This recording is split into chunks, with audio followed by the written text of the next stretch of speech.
Bonjour à tous, j'espère que vous allez bien. On se retrouve dans un nouvel épisode de podcast lecture dans lequel nous allons parler de livres de poche et de grand format. On va parler de livres papier et de livres audio, donc un petit peu plus diversifié comme épisode que ce que je pouvais vous présenter ces derniers temps.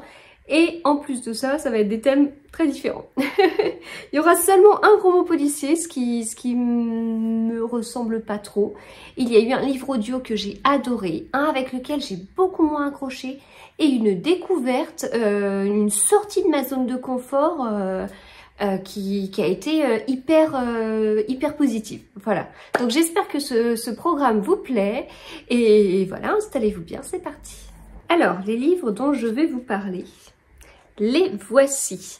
Nous avons donc La lumière était si parfaite de Karen Pont ici chez Pocket, mais ça a été un livre audio.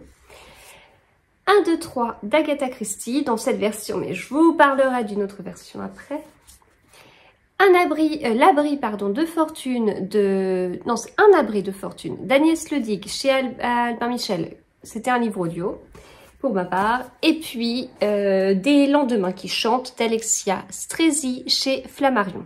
On va faire ça dans cet ordre-là, comme ça on va mixer livre audio, livre papier, etc. Voilà. Donc je débute avec celui-ci. Donc je suis moi en pleine découverte de Karen Pont. Voilà, il est temps. Il est temps parce que je vois tellement de monde à ces séances de dédicaces. Je vois tellement de ces livres passés sur Instagram que voilà, il était temps. Je vous en ai déjà parlé à plusieurs reprises parce que j'en ai lu un il y a pas longtemps.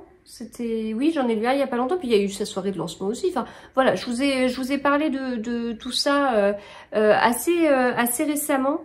Et pour moi, c'est vraiment une très belle redécouverte, puisque j'avais commencé des livres de Karen Pont qui n'étaient pas ceux avec lesquels j'ai le plus accroché, mais ensuite, j'ai vraiment beaucoup aimé. Et j'aime vraiment son écriture, j'aime ses personnages, la psychologie des personnages. Et vraiment le côté très juste en fait. Les personnalités décrites, je les trouve très bien décrites et toujours avec bon qualité, défaut et tout ça. Et ce sont des personnages qui ne sont pas des caricatures. Et j'apprécie beaucoup parce que on pourrait tomber dans la caricature. Quand on voit certains personnages, je pense à sa comédie romantique de Noël qui est sortie, j'allais dire l'été dernier. À Noël dernier en format poche, c'est très précis ce que je vous dis. Est-ce que par hasard il y a...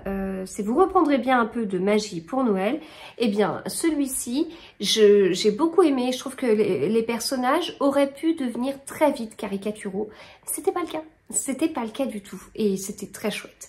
Donc celui-ci, je l'ai écouté, je l'ai passé en audio. Et je sortais d'un livre audio avec lequel j'avais moyennement accroché. Je vais vous en parler après.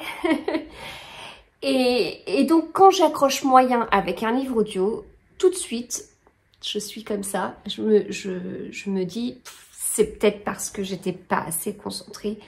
Ou est-ce que je suis dans une période qui fait que je me concentre un peu moins et que c'est à cause de ça? Enfin, je vais me poser ces questions-là. Et donc quand je change de livre audio, je me dis oui, mais bon, si je suis pas très attentive, est-ce que c'est de ma faute? Et je suis passée à ce livre-là. En très peu de temps, j'ai tout de suite été accrochée à l'histoire en fait. Parce que on va faire tout de suite connaissance avec Meg. En fait, sur les toutes premières lignes, on a le quotidien de Meg qui nous explique son organisation, ce qu'elle fait. Je me souviendrai toute ma vie de cette nuit passée à cuisiner 300 cookies pour la fête de l'école de Lali, de la farine dans les cheveux et ce jusqu'à 3 h du matin. Tout ça parce que je m'étais proposé pour cette mission des semaines plus tôt, qu'à l'époque je n'étais pas aussi rigoureuse niveau organisation avec des feuilles volantes noircies de listes à faire un peu partout dans la maison et que ça m'était donc complètement sorti de la tête. Voilà, donc c'est son quotidien comme ça, enfin... et en fait elle décrit ça et c'est son quotidien de maman à la maison avec toutes ses tâches, tout ce qu'elle a à faire, etc. Et je trouve que c'est très bien décrit et encore plus en opposition avec le livre de Noël là, que j'avais beaucoup aimé, vous reprendrez bien un peu de magie pour Noël, dans lequel on a un personnage qui est très très occupé en fait par son travail et tout, et dans les deux cas, il n'y a rien de grossier, il n'y a rien qui est caricatural, et vraiment j'apprécie. Je me sens proche des deux parce que quand je travaille beaucoup. Et à côté de ça, je me suis arrêtée quelques années pour m'occuper des enfants. Après la naissance de ma dernière, je me suis arrêtée 3 ans de travailler. Et donc, les deux me parlent. Le fait de travailler, de trop travailler pour certains alors que j'ai 3 enfants, voilà. Et je comprends totalement le côté femme à la maison, et avec ce que ça implique, avec parfois notre propre culpabilité aussi, avec l'image que ça renvoie. C'est-à-dire que, je sais pas moi, à la sortie de l'école, on m'a déjà expliqué comment ça fonctionnait un ordinateur, comment on allumait une imprimante. Enfin, vraiment, on m'a vraiment des fois pris pour ce que je ne suis pas du tout. Je veux dire, l'ordinateur, c'est mon quotidien, et en l'occurrence, même quand j'étais à la maison, l'ordinateur, c'était mon quotidien par ce que je faisais, que ce soit le tricot, que ce soit les vidéos déjà sur ma chaîne YouTube. Enfin, j'ai ouvert tout ça d'ailleurs quand je me suis arrêtée de travailler. J'ai ouvert mon compte Instagram et ma chaîne YouTube, mais c'est ce côté où, pareil, on m'a expliqué comment fonctionnaient les études universitaires, parce que voilà, comme je suis tout le temps à la sortie de l'école et qu'on me voit tout le temps partout au sport des enfants, assis à ça, j'étais pas censée le savoir. Donc on m'a expliqué que quand on a un bac+5, c'est un master 2. Bah merci, c'est ce que j'ai. Donc il y a vraiment un espèce de cliché, et alors c'est pas des remarques d'hommes, hein. Non, c'est pas des remarques d'autres hommes. Et donc voilà, il y a un côté comme ça. Et puis le fait de pas travailler, d'avoir ce truc là et tout, derrière franchement c'est très facile quand on est une femme de tomber dans des conséquences, dans un côté de je ne sers à rien, etc., etc., et impliqué par tout ce qu'on peut ressentir en fait. J'ai totalement compris Meg, et c'était extrêmement bien écrit en fait, vraiment. Enfin, je vous dis, je ressentais tout ça, il y a une colère qui montait, et ce côté submergé, et vraiment on n'est pas à la maison pour se tourner les pouces, voilà. Donc moi en l'occurrence j'avais toujours un bébé avec moi, ma dernière, et en plus il y a un côté où en fait on accorde une grande importance au bien-être de la famille. Et ça peut paraître bête comme ça, mais non. Et donc là, l'histoire des cookies, mais en fait, c'est ça. Enfin, c'est-à-dire que notre quotidien est de faire en sorte que tout le reste de la famille aille bien. Et enfin voilà, vraiment, c'est très, très, très bien décrit. Vraiment. Donc merci pour ça. Et donc en plus de ça, donc moi ça m'a accroché direct en fait dans le livre. Enfin voilà, ça maintenant ça date un petit peu. Enfin ma dernière elle a 7 ans, mais ça a réouvert tout ça en fait, c'était quelque chose. Donc très bien décrit. Et puis après voilà, on continue avec Meg, et puis, et bien en fait, malheureusement, Meg a perdu sa maman. Et en fait, elle va tomber sur une photo chez sa maman qui va la troubler énormément. Et alors, je vous dis pas pourquoi, mais alors je comprends. Dis donc, alors pour le coup, j'ai pas vécu ça, mais alors, waouh, dis donc. Et en fait, par cette photo, elle va voyager. En plus de ça, en fait, Meg, elle vit aussi l'adolescence de sa fille. C'est très sympathique. Alors, je n'y suis pas encore, mais écoutez, je prends note. Je prends note. Et on est avec ça, en fait. Ce côté où elle donne tout pour sa famille. Et à côté de ça, je vais pas dire qu'elle a un entourage ingrat. On peut pas mettre... c'est pas que ingrat. Mais il y a des parties qui sont pas top, hein, vraiment. Donc voilà, j'ai vraiment beaucoup aimé, beaucoup aimé. C'est-à-dire qu'une fois que j'ai terminé, j'avais qu'une envie, c'était de continuer les livres de Karen Ponte pour être à jour, parce que je veux être à jour chez cette autrice. Et malgré ces sujets voilà, difficiles qui font réfléchir et tout, ça fait du bien en fait, ça fait du bien. Moi, ce livre m'a fait beaucoup de bien. Rien que la couverture me fait du bien. et je trouve ça, ouais, je trouve ça très, très bien écrit, très juste. Voilà, mon seul regret, c'est de découvrir ça après tout le monde, mais voilà, c'est pas grave, je rattraperai mon retard. Donc, excellent, je vous le conseille si vous ne l'avez pas lu. Et puis, voilà, la version audio, elle était très chouette aussi. Donc, je vous conseille le format papier ou le livre audio. C'est un livre plutôt court puisqu'il fait 300 pages, un peu moins de 300 pages. Je l'ai écouté via Next Story, donc vous avez toujours un lien sous ma vidéo si vous voulez bénéficier de 45 jours offerts. Voilà, et donc, bah écoutez, moi j'ai passé un super bon moment en audio, et c'est bon à savoir parce que voilà, les livres audio, j'accroche globalement avec certains, mais je passe par une période où c'est pas ça, niveau livre audio. Voilà, donc La lumière était si parfaite de Karen Pont. Je continue avec 1, 2, 3 d'Agatha Christie, ici dans la version livre de poche. C'est un livre que j'avais déjà lu. Et juste en lisant les 2-3 premières pages, je dis ah oui non mais en fait je l'ai déjà beaucoup lu. C'est pas du tout la deuxième fois que je le lis, pas du tout. Je m'en souviens très bien. Et en fait c'est même ça fait même partie des poireaux qui m'ont marqué en fait, le début du livre, mais je m'en souviens totalement. Totalement. Alors, je ne me souvenais pas du dénouement et c'est très chouette. Mais alors, ce début de livre, voilà. Donc, je vous disais que je vous parlerais de 2 versions. Donc, moi, j'ai ce livre dans la collection livres de poche avec les couvertures colorées qui me permettent de faire un arc-en-ciel. Je pense pas qu'on le verra d'ici, mais voilà, j'ai toujours mon arc-en-ciel dans mes bibliothèques avec tous mes Agatha Christie et tout. Et c'est toujours un vrai plaisir d'avoir ça. Mais c'est souvent des petits livres et en fait, ils sont écrits tout petits. Et quand on change de chapitre, ben voilà, on change de chapitre comme ça. Donc certes, un Agatha Christie fait, celui-ci, il fait 191 pages, donc c'est pas beaucoup, mais j'ai toujours l'impression d'être très lente en fait quand je le lis. Et moi, j'aime bien suivre le nombre de pages que je lis par jour. Et là, vraiment, je vois que je suis pas rapide et donc se dire que c'est un petit livre, c'est une fausse idée en fait. Et j'ai noté à me donner une citation assez tôt dans le livre. Et je suis tombée sur la même citation. Bah forcément, moi je compte mes citations dans Babelio. On est sur un livre qui est sorti en 1940. Certes, il n'y avait pas Babelio en 1940, mais je me doute que je ne suis pas la première à mettre des citations sur ce livre, sur Babelio. Et donc, je mets ma citation et tout. Puis, je vois qu'il y a une citation en dessous qui est identique.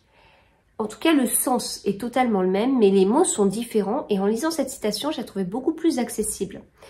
Et donc, une traduction qui me convenait davantage. Donc, je me dis, oui, c'est vrai que je ne suis pas forcément très rapide pour lire les Agatha Christie, globalement. Mais peut-être que c'est lié à la traduction que j'ai au final qui, c'est pas la dernière. Pas dans tous en tout cas. Et comme j'ai d'autres Agatha Christie à la maison, alors 1, 2, 3, je l'ai en version vintage, donc je n'y suis pas allée parce que c'est pas là que j'aurai une traduction plus récente que celle que j'ai. Mais j'ai la version France Loisirs. Voilà, des livres aussi très beaux. Le seul truc que j'ai à reprocher, c'est qu'il y a 2 livres dans ces gros livres. Il y a 2 histoires. Et du coup, ça m'empêche de vraiment bien... Enfin, c'est-à-dire que là, 1, 2, 3, eh bien, il est sur la 2e partie du livre. Et donc, ça fait un peu bizarre, en fait. C'est-à-dire que soit je commence le livre et je finis mon histoire alors que je suis au milieu du livre, c'est curieux. Soit je débute mon livre au plein milieu et bon, je le termine à la fin. Donc j'ai pris celui-ci, puis j'ai commencé à regarder, à comparer et tout avec le 1, 2, 3 que j'avais chez Livres de Poche. Et je me suis rendu compte que c'était exactement la même traduction et tout. Il y avait aucune nouveauté ni quoi que ce soit. Pourtant, j'ai quand même pris celui-ci, puis j'ai continué à lire. Voilà. Voilà comment il est à l'intérieur. Quand on a un nouveau chapitre, on change de page. Voilà, fin d'un chapitre ici, nouveau chapitre là. Et donc j'ai testé en me disant, c'est vrai que ça me paraît plus agréable, c'est écrit plus gros et tout ça. J'ai testé, j'ai lu cette version-là, et bien c'est très curieux, c'est très bizarre, mais j'ai lu plus vite. Alors non pas que j'ai lu plus de pages, ça c'est totalement logique, je veux dire le texte est plus gros, il est étalé sur plus de pages. Non, non, je veux dire que sur un même temps donné, je vais plus loin en termes de nombre de pages, c'est beaucoup plus fluide en fait, c'est beaucoup plus agréable parce que je me retrouve sur un livre qui a une présentation que je connais, voilà, on change de page, on change de chapitre, c'est plus aéré, c'est plus agréable. Donc avec exactement les mêmes mots, juste la présentation, j'ai trouvé que c'était plus fluide. Voilà, c'est intéressant. Donc j'ai terminé, j'ai même lu quasiment tout, 1, 2, 3, avec cette version-là. Et non pas cette version-là. Comme quoi ça sert d'avoir plusieurs fois le même livre à la maison. Si on revient à l'histoire, donc 1, 2, 3, c'est une petite comptine en fait. Alors si on prend le tout premier, voilà. 1, 2, je boucle mon soulier. 3, 4, je ferme la porte. 5, 6, j'amasse des brindilles. 7, 8, je les mets en ordre. 9, 10, une poule bien dodue. 11, 12, les garçons pêchent. 13, 14, les filles se font faire la cour. 15, 16, les unes sont à la cuisine. 17, 18 et les autres au salon. 19, 20, mon assiette est vide. Voilà. Et donc, bien, tout ça, ça nous donne le découpage du livre. Chaque chapitre, c'est une ligne de cette comptine. Et donc, alors on n'est pas dans Ils étaient 10, parce que c'est pas... c'est quand même suivi. C'est-à-dire que chaque titre de chapitre qui reprend une ligne de cette comptine va être un bon résumé quand même de ce qui va se passer dedans. Mais on n'est pas à ce point-là raccroché à l'histoire grâce à cette comptine. Mais voilà, c'était un Agatha Christie, c'était un Hercule Poirot, c'était très bien écrit.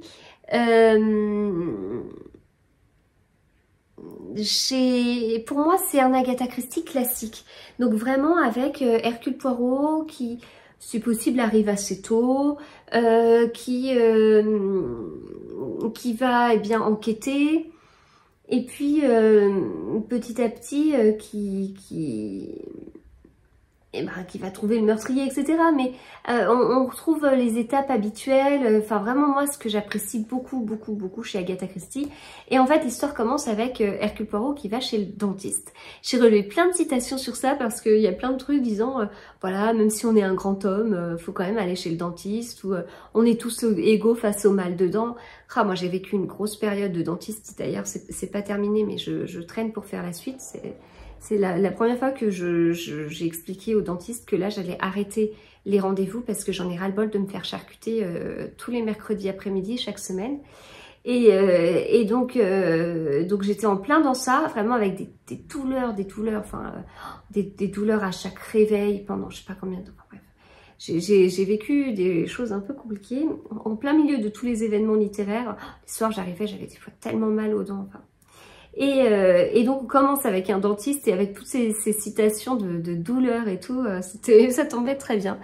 Et voilà, moi ce début je m'en souviens très bien, enfin c'est vraiment un excellent Hercule Poirot. Il va faire penser au niveau de l'histoire au meurtre de Roger Ackroyd, ce qui fait que j'ai beaucoup de mal à m'en détacher. Alors non pas que l'histoire était trop similaire, pas du tout, mais elle m'induisait en erreur parce que j'étais tentée d'imaginer le même dénouement et c'est pas possible, elle peut pas faire 2 fois le même dénouement. Enfin voilà. donc voilà, j'ai beaucoup aimé et je vous le conseille du coup. Je continue avec Un abri de fortune d'Agnès Ledigue, que j'ai passé en audio. Je crois que je l'ai pris aussi sur Nextory. Donc pareil, comme je vous disais, vous pouvez trouver le lien pour avoir 45 jours offerts en bas là, dans le descriptif de cette vidéo. bon écoutez, c'était pas incroyable pour moi. Alors je sais qu'il y en a beaucoup qui l'ont énormément aimé. Moi j'ai moyennement accroché. Et donc pour avoir lu pour avoir écouté un autre livre audio après avec lequel j'ai beaucoup accroché, j'en déduis que ça venait pas de moi, ça venait pas de la période que je vivais, qui me paraissait pas incroyable, mais bon, comme je vous dis tout de suite, je culpabilise en me disant non mais ça vient de moi, mais non, j'ai globalement eu du mal en fait. Le narrateur était différent dans ce livre, c'était pas le même que lors du livre précédent d'Agnès Ledig, Toute petite reine.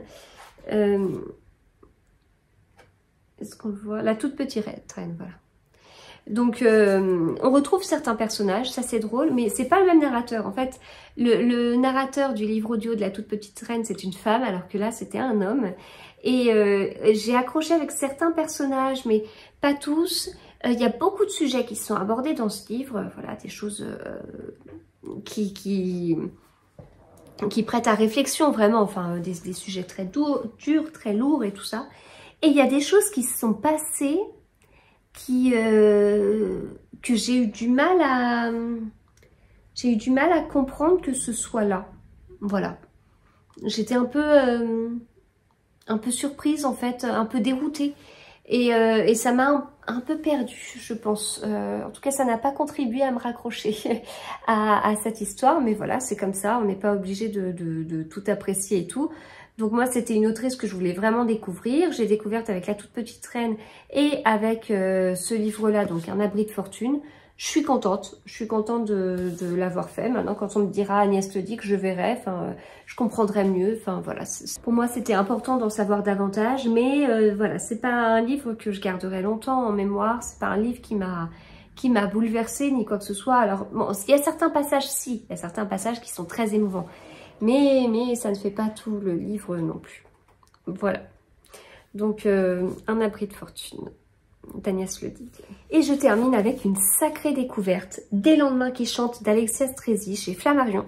C'est un livre que j'ai lu dans le cadre du jury dans le cadre du jury pour le prix France Bleu Page des libraires. J'ai toujours un petit souci avec l'ordre des mots quand je dois vous dire ça. Donc Des lendemains qui chantent, c'est un livre que j'ai écouté avec des airs d'opéra. Alors habituellement quand je lis, je lis et je tricote en même temps. Et j'écoute des musiques très zen, très calmes, qui m'aident à entrer dans ma bulle en fait. Et en fait l'avantage c'est que j'ai des écouteurs qui sont très immersifs et en fait ça permet au reste de la famille de faire du bruit à côté s'ils veulent. Et moi, je suis dans ma bulle en fait. Donc voilà, ça me permet de m'isoler en étant là et de pas empêcher les autres de faire du bruit s'ils le souhaitent. Et en même temps, bah, la musique me calme et m'aide à entrer très vite dans un livre.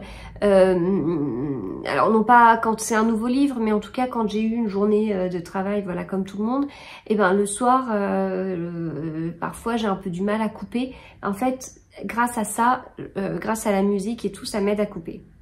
Mais là, vu le livre, vu de quoi ça parle, je peux vous dire que j'ai mis la Donna Immobilier beaucoup de fois, avec toutes les versions Pavarotti, Florent Pagny, etc. J'ai tellement écouté la Donna Immobilier en version Florent Pagny que voilà, moi j'y suis. C'est presque comme ça que je la connais mieux. Et puis d'autres airs d'opéra que je connaissais moins et que j'ai été curieuse de découvrir. Je savais pas si j'allais aimer ou pas. Je sors vraiment de ma zone de confort. On est sur un livre que j'ai pas beaucoup vu passer, qui est pas vraiment le style de ce que je lis habituellement. Et donc, bah, ça aurait pu ne pas le faire. Sauf que c'était hyper intéressant. J'ai beaucoup aimé l'écriture, mais c'était extrêmement intéressant au niveau de l'histoire. On suit eh bien justement un jeune ténor qui s'appelle Elio Leone. Et en fait, ce jeune Elio, il chante extrêmement bien et on assiste à sa première représentation avec le public époustouflé. Et donc on suit cet Elio Leone, mais on suit aussi la femme qui l'a découvert et qui a apparemment une pointure dans ce milieu-là. Et puis on suit aussi ceux qui sont dans cet opéra et le gérant, etc. Pour qui c'est quitte au double avec ce jeune. Voilà. Et donc Elio Leone, il est né en Italie et en fait en parallèle, on est sur une double temporalité parce qu'on va suivre sa vie, on va suivre sa naissance. Et on est sur une double temporalité en même temps. Il y a un moment où on est en 1935 à Paris, lorsqu'il se fait découvrir, en fait, lorsqu'il rencontre la célébrité au tout début. Et puis, on alterne avec son enfance. Mais en fait, petit à petit, eh bien, il va vieillir et on va suivre sa vie. C'est très prenant parce que, en fait, en 1935, on sait ce qui va se passer. On va suivre la vie d'Elio Leone, donc on sait ce qu'il va traverser, on ne sait pas comment il va faire, mais donc on va partir pendant la Seconde Guerre mondiale. Et puis un chanteur d'opéra pendant la Seconde Guerre mondiale, ça donne quoi? Est-ce que la musique va avoir de l'importance pour lui? Est-ce qu'il va transmettre ça à ses compatriotes, enfin ses copains? Comment on vit ça, comment ça va être? Puis on sait que on sait qu'il a une voix exceptionnelle, donc on veut qu'il s'en sorte pour que les gens puissent continuer à l'écouter. Voilà, donc c'est un livre très riche parce que on va suivre cet Elio Leone sur beaucoup d'années, on va suivre son évolution, on va voir ce que la vie a fait de lui. On va suivre aussi l'évolution d'autres personnages. Et voilà, moi j'ai trouvé ça très prenant, j'ai trouvé ça très intéressant. Comme je vous dis, je suis vraiment sortie de ma zone de confort. C'est pas du tout le style vers lequel j'aurais été. Et ben là, dans le cadre de ce prix, je l'ai fait, j'ai découvert et c'était chouette. Voilà, c'était chouette. C'est totalement moi ce que je vais rechercher avec en général en participant à un prix parce que je vais sortir de ma zone de confort. Je lis beaucoup de livres à la mode, on va dire, en fin de compte, et là on est sur un prix qui est plus littéraire, donc pas moi. je suis matheuse à la base, donc pas moi. Et c'était très bien, c'était très bien et je suis contente, voilà, je suis très contente de cette découverte. Je suis très contente de ne pas être passée à côté de ce livre, je suis très contente d'avoir réécouté un peu d'opéra, ça fait longtemps, et d'en avoir appris davantage grâce au livre en fait. Enfin, c'est un milieu que j'ai découvert et en même temps que je trouve très intéressant. Voilà, donc écoutez, si ça vous dit, allez-y. Des lendemains qui chantent d'Alexia Strezzi. J'adore cette couverture, elle manque peut-être un petit peu de couleur, le livre est beaucoup plus lumineux en fait. Il y a des choses sombres, oui, mais c'est pas, les couleurs ne sont pas le reflet de ce que j'ai ressenti en lisant ce livre et voilà, je vous le conseille vraiment. Et bah écoutez, j'ai terminé du coup. C'était le dernier livre dont je souhaitais vous parler aujourd'hui.